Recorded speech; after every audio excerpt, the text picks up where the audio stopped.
professeur Didier Raoult, dans la situation épidémique actuelle, que représente le coronavirus chinois vis-à-vis des autres causes de mortalité? En France, si vous voulez, encore une fois, bien sûr, je sais que beaucoup de gens prédisent qu'il va y avoir beaucoup de morts parce qu'il y a des gens dans les réanimations, on verra bien. C'est pas partout en France, il y a des zones qui sont très saturées, d'autres qui ne le sont pas. Nous, on est une zone relativement épargnée en termes de formes très graves, apparemment. Mais globalement, en France, il y a eu, à ce jour, 148 morts. C'est pas négligeable, mais c'est à mettre en perspective de ce que nous savons. Par exemple, nous savons qu'il y a une surmortalité saisonnière dans ce pays, qu'on a appelée la grippe pendant très longtemps, et qui, en réalité, représente probablement toutes sortes de mortalités associées à des infections virales, y compris les conséquences d'infections virales, comme le risque de colite après traitement antibiotique.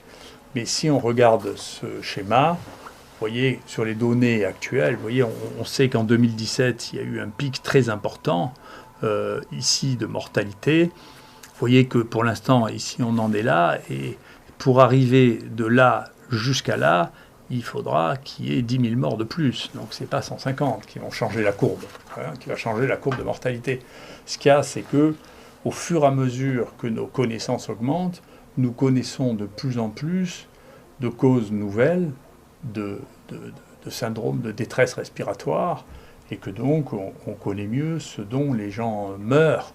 Mais par exemple, pour ce qui concerne les coronavirus et la mortalité, vous voyez, ça c'est la mortalité hebdomadaire au CHU de Marseille, qui représente 0,8% de la mortalité du pays. Vous voyez qu'on n'a pas de situation qui soit particulièrement anormale.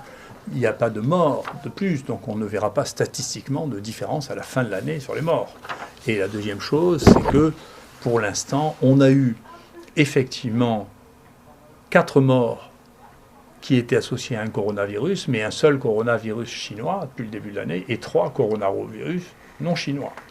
Donc si vous voulez, je pense que nous, peut-être qu'on vit dans un îlot particulièrement différent, parce que bien sûr les maladies infectieuses sont des maladies d'écosystème, mais on ne trouve pas une catastrophe qui justifie des mesures dignes d'une catastrophe atomique. Par ailleurs, si on regarde ce qu'est la mortalité de cette maladie, c'est assez difficile à évaluer, mais il y a au moins un endroit dans lequel c'est facile d'évaluer une part de la transmission et la part de la mortalité.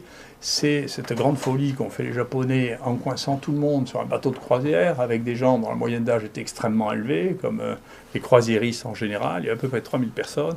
Là-dessus, il y en a 700 qui sont tombés malades et 7 qui sont morts. Dans la population la plus à risque, la mortalité est de 1%.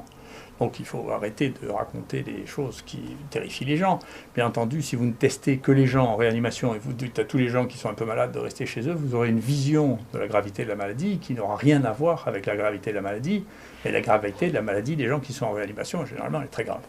Donc moi, je ne vois pas de signaux de mortalité qui soient spécifiquement redoutables. Je ne vois pas. Je ne vois pas de modification de la mortalité générale dans le pays. Et je continue à penser qu'il faut garder raison et que donc il faut faire comme pour les maladies infectieuses en général, du diagnostic. Nous, on a réalisé ce à quoi je m'étais engagé auprès du ministre, jusqu'à 1100 diagnostics par jour, d'accord, PCR par jour. Et on traite les gens maintenant, on sait que c'est efficace sur la durée du portage, c'est-à-dire au lieu d'être porteur pendant 20 jours, ce qui sont les derniers travaux qui ont été publiés, ils deviennent tous négatifs en 6 jours. Je pense que c'est quand même une différence très significative. Bien sûr, ils sont guéris en plus cliniquement. Et donc on a un diagnostic, un traitement qui commence et qui a fait sa preuve, peu importe tous les commentaires des uns et des autres. Je pense qu'il faut rester raisonnable comme des vrais docteurs, c'est-à-dire les docteurs, ça fait du diagnostic et ça traite les gens. Voilà. Après, les politiques, ils font ce qu'ils croient devoir faire. Mais nous, les docteurs, je pense qu'il faut faire confiance aux médecins. Les médecins, quand quelqu'un est malade, ils doivent essayer de faire le diagnostic. Et s'il y a un traitement qui est valable, ils doivent l'utiliser. Est-ce que ces capacités de diagnostic ici à Marseille sont représentatives de ce qu'il y a sur le territoire? Non, ça n'a pas encore été mis en place, je le regrette. C'était un des projets du ministre. Je pense que ça met un peu de temps à se mettre en place. Ce qui est, de mon point de vue, difficile à comprendre parce que les outils et les machines existent. Donc, Ça peut se faire absolument n'importe où. On peut faire des milliers de PCR. Il y a beaucoup de laboratoires qui font ça. Il suffit de changer les amorces pour faire du PCR de coronavirus. Il n'y a rien de magique là-dedans, hein. C'est le PCR banal que tout le monde fait. Et c'est la raison pour laquelle les Coréens, les trucs. Et donc la France a beaucoup de retard, hein. C'est une image que je montrais que je présentais hier. La France va être le 20e pays en termes de nombre de tests par habitant. Quand on compare ça à la Corée, on est sidéré.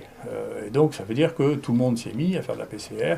Alors ça nécessite qu'il y ait de la logistique, c'est-à-dire comment on fait pour prélever les gens de manière à ce qu'ils n'arrivent pas tous en même temps. Il faut développer très certainement l'auto-prélèvement, que les gens arrivent avec un écouvillon fermé, ce qui fait que plus personne n'a peur.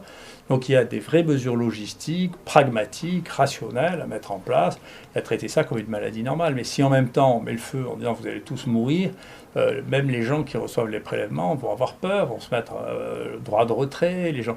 Donc c'est pas possible d'affoler la population avec une chose donc, qui ne changera pas les statistiques de mortalité. À la fin, il n'y aura pas plus de morts que ce qu'il y a eu les années précédentes. C'est pas vrai. Voilà.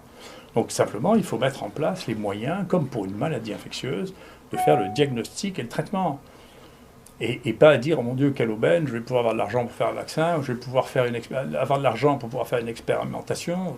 La question, c'est, face à une situation dans laquelle, y compris pour la crise sociale, il faut pouvoir dire, écoutez, on a moyen de faire le diagnostic, tout le monde peut être diagnostiqué, et tout le monde peut être traité. Il y a la question de dire, écoutez, si vous êtes malade, restez à la maison, et attendez que ça passe, et si ça devient grave, on vous fera en réanimation, ça n'est pas une réponse, c'est mon avis.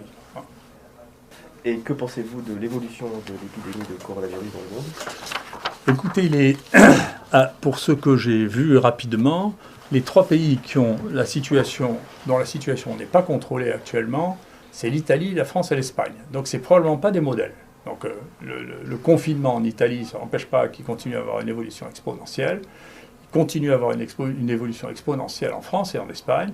Et ces 3 pays ont décidé de mettre au premier plan le confinement. On peut se poser la question s'il ne faut pas réfléchir maintenant, accepter de changer d'opinion, ce qui est une forme d'intelligence sous la pression des événements, et repartir sur ce qu'a fait la Corée, c'est-à-dire multiplier les tests, traiter les gens et n'isoler que les gens positifs. Enfin, c'est pas on ne peut pas isoler toute la population.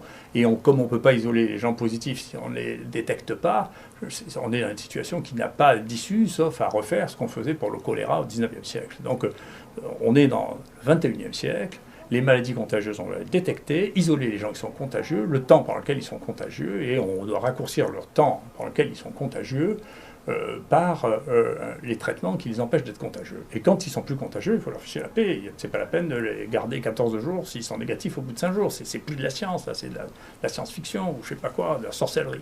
Donc il faut revenir à des choses simples. Les maladies infectieuses et contagieuses, ça veut dire c'est quand il y a le microbe, on est contagieux. Quand il n'y en a pas, on n'est pas contagieux. 2, quand il y a un médicament, on use le médicament pour que les gens ne soient pas malades. Voilà, ça c'est la médecine.